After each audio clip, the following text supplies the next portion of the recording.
I told you all Crystal Palace would be a massive test for Liverpool Football Club. Crystal Palace are now 18 games unbeaten, and its former Arsenal striker, Eddie Nketiah, at the death, has just won the 3 points for Crystal Palace.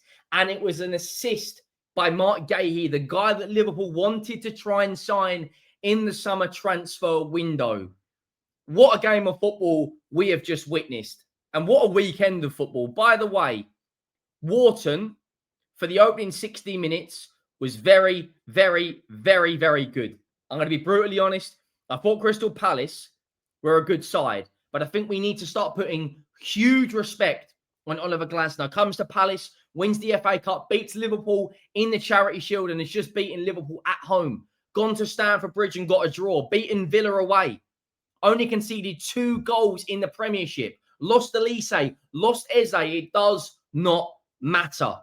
What a performance from Crystal Palace. Liverpool, though, what's that? 3 games this season, 20 plus shots, only 4 on target. And I somewhat look back to that midweek cup game where they won 2-1 against Southampton. But you can't help but feel if Nketiah was on that pitch, looking at the form he's in, maybe he converts some of those chances. Make sure you go down, drop a like on the video if you haven't already, and you let me know your thoughts. Have to talk about Mohamed Salah, because for me today, look, he wasn't at his absolute best. Wasn't at his best at all. We are 119 subscribers away from hitting 79k. So please go down and hit that subscribe button. Crystal Palace 2, Liverpool 1. A massive 3 points for Crystal Palace, which currently, as it stands, does that put them in? I know it's only 6 games in, but does that put them 3rd in the league? Bournemouth as well, right up there. Both of those teams look really, really good. It puts Crystal Palace 2nd in the league until we beat Wolves later and come away with a, hopefully, fingers crossed, comfortable 3 points. Chelsea at the moment in turmoil. You know, just about beating Lincoln in the League Cup, losing to Bayern Munich. But look at the job Oliver Glasner's done, man. I want to start by looking at the lineup. Of course, Alexander Isak was in the team. Florian Wirtz started on the left. Salah on the right. McAllister and Gravenberch. Kirkes, Van Dijk, Konate, Connor Bradley. I said before the game that I think that Liverpool, personally, if I was Arne Slot, I would have gone with Andy Robertson. Both centre-backs for Liverpool, of course, were booked this game. Connor Bradley starting in at right back. And you know what? You know, fair play to Crystal Palace. They started the game really, really well. Opening goal inside 9 minutes. Liverpool have gone behind again by conceding an early goal. They went behind against Bournemouth as well. But, you know, something defensively, I wouldn't say is right with Liverpool right now. Sarr, first game back from injury. They lead inside 10 minutes. Off a corner, the ball is whipped in from Kamada. Gravenberch heads the ball down into Sarr's path inside the 6-yard box. You know, he gets in the right position. He knocks it home from close range. And before you know it, it's 1-0 Crystal Palace. Poor clearance from Gravenberch. They should have been 2-0 up. It was a massive, massive save from Alisson. You know, 20 minutes into the game, Wharton goes past Konate, loses his footing though, plays Jean-Philippe Mateta, who's one-on-one with Alisson, and it's a fantastic save.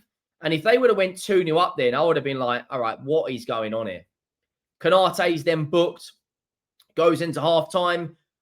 Jean-Philippe Mateta should have scored at the end. Wharton, you know, playing really, really well, puts the ball in from outside the box, you know, and it's another good save from Alisson, who actually kept Crystal Palace, kept Liverpool in the game. I think the XG at the end of the first half, Palace had like 1.6 and Liverpool's was like 0.38.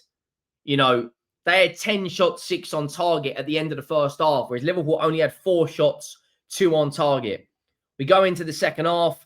They make some changes. Arne Slot, like, this is what the difference between Arne. I know Liverpool lost that game, but Arne Slot, when it's not working, he's so brave in his substitutions. He brings on Cody Gakpo for, Connor Bradley. And that's a big change. Szoboszlai goes but to right back. Hughes comes on, who plays a big part in the winning goal for Palace. Wharton goes off. I thought Wharton was the best player on the pitch. Another not fantastic game, though, for Florian Wirtz. Better than some of his recent performances. Chiesa comes on. Curtis Jones comes on, and it was Chiesa who got the goal. Frimpong comes on from Konate. Chiesa's then booked. Eddie Nketiah comes on for Sarr, who can only really manage 75 minutes coming back from injury. Rio Njimoa comes on for Alexander Isak. Liverpool get back in the game. They find an equaliser on the 87th minute. The cross comes in. Richards heads it into Chiesa's path. Then the Italian winger puts it into the back of the net. When they got that goal on the 87th minute, I thought, right, here we go. Here we go. Liverpool are going to do it, aren't they? They're going to go and do what they do best and get a very, very, very, very late winner. But it's the mentality from Crystal Palace. It's a long throw at the death, finds its way to Guéhi. Guéhi flicks it on to Eddie Nketiah, who then plays it into... Sorry, ball gets played into Eddie Nketiah's path, who chests it. Left foot, volleys it home.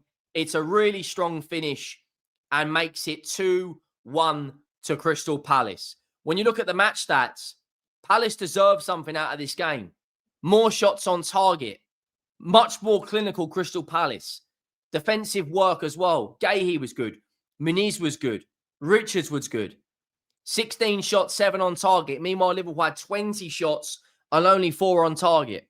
The passing accuracy from Liverpool is good. The possession's absolutely insane. But the most important stat is that league table right there. Now, if Arsenal were to win tomorrow, the gap would go down to 2 points. Now, Arsenal, the pressure is enormous tomorrow. Going to St. James's Park, it's massive, massive pressure from Liverpool losing onto Arsenal. 7 goals conceded from Liverpool in 6 games.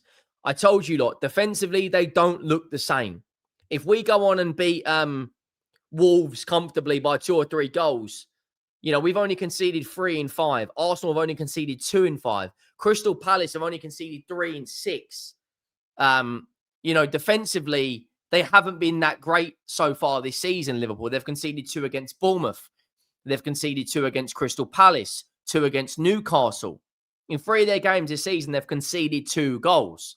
They needed to do more today to go out there and get the win. If I'm being brutally honest, lots of these Liverpool players, since the opening game of the season, Cody Gakpo today, not that great. Mohamed Salah today, not that great. I'm not going to come out here and criticize Florian Wirtz because I think some of the criticism he has faced has been absolutely insane. But the tough run of games starts here for Liverpool. They've just lost to Crystal Palace. They've got Chelsea away next in the Premier League, which is not an easy game, right? They've got Galatasaray away on Tuesday. After the international break, they play Manchester United. You expect them to win their next 5. I'll be brutally honest with you. I expect them to win their next 5. Crystal Palace, I said, was the hardest test out of the lot. Galatasaray aren't that great. They lost 5-1 to Frankfurt in the opening game of the Champions League. However, Galatasaray in Turkey is a different Galatasaray away. It will be a hostile atmosphere and they'll make it very, very difficult. Chelsea away at the moment. Chelsea have just lost 3-1 against Brighton, which is not a good result by any stretch of the imagination for them. And then they play Man United at the moment, who can't buy a win. So I'm not going to come out here and say, because Liverpool lost this game means they're not going to win the league title. I thought they would drop points. I'm not going to lie to you guys. I thought they would.